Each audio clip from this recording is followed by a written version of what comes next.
Bonjour à tous, on se retrouve pour une nouvelle position avec ici le trait pour les blancs.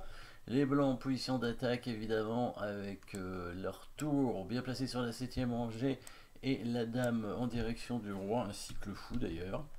Donc dame tour fou hein, de chaque côté avec 5 pions blancs contre 5 pions noirs. On remarque le fou attaqué chez les blancs qui est d'ailleurs cloué puisque la dame n'est pas protégée derrière. On pourrait protéger peut-être en poussant le pion comme ça, enfin attaquer la dame.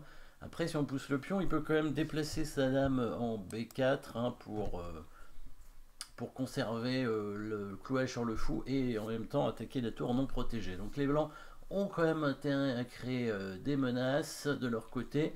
Les échecs tour prend pion alors est pas très bon parce qu'il y a le fou qui peut prendre. Le roi pourrait aussi prendre d'ailleurs, hein, c'est une option. Dame prend pion échec, pas suffisant non plus, la tour prend et sur tour échec en E8, le roi vient en G7 et après on continue encore les échecs avec tour G8. Hein. Derrière il y aurait la case en H6. Si cette case avait été contrôlée, ça aurait pu fonctionner peut-être. Mais ici ça ne fonctionne pas donc on va rechercher évidemment, puisque les échecs ne sont pas bons, on va rechercher les menaces de maths. Et les menaces de maths, il y en a plusieurs, il y en a au moins deux.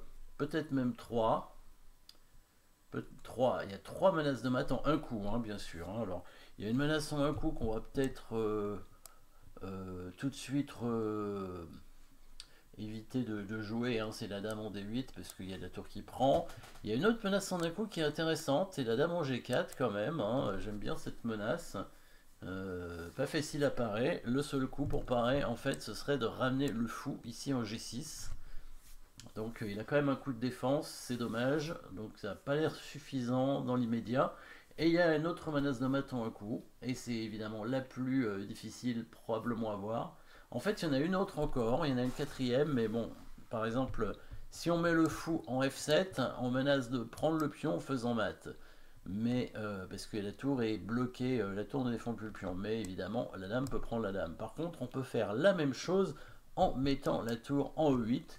Alors on n'intercepte pas la tour mais on la cloue cette fois et on menace donc de prendre le pion F6 avec le mat immédiat hein, puisque la dame fait et peut pas être prise que la tour est clouée et l'idée c'est que si la tour noire prend la tour blanche et ben on prend quand même le pion et c'est mat et oui et là ça va être très compliqué pour les noirs ici de parer le mat. Dame prend F6, il y a deux options hein, pour les blancs, deux menaces plutôt. Tour prend tour et dame prend pion, évidemment. Tous les deux vont mater rapidement.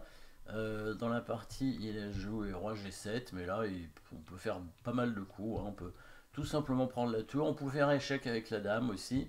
Voilà, et en fait, il l'a maté comme ça. Fou F7, roi, dame E6 et dame E8, mat. Hein. Oui, il a plus de dame qui est bloquée par son propre pion. En fait, après tour E8, il n'y a plus de coups déjà. Puisque on peut pas parer à la fois la menace tour prend F8 et dame prend F6, évidemment sur tour prend 8 et dame prend F6 mat, et si on prend le fou ici, eh ben, il peut mater de diverses façons, mais celle-ci c'est le plus simple, dame prend F6, et une pièce qui prend la tour en F8 et c'est mat. Voilà, donc une déviation en fait et un clouage puisque bah, la tour cloue finalement la tour adverse. Hein, donc par exemple sur un coup comme dame B4 qui aurait défendu la tour, et ben on mate comme ça avec dame prend F6. Voilà, merci d'avoir suivi cette position. N'oubliez pas de vous abonner et à très bientôt.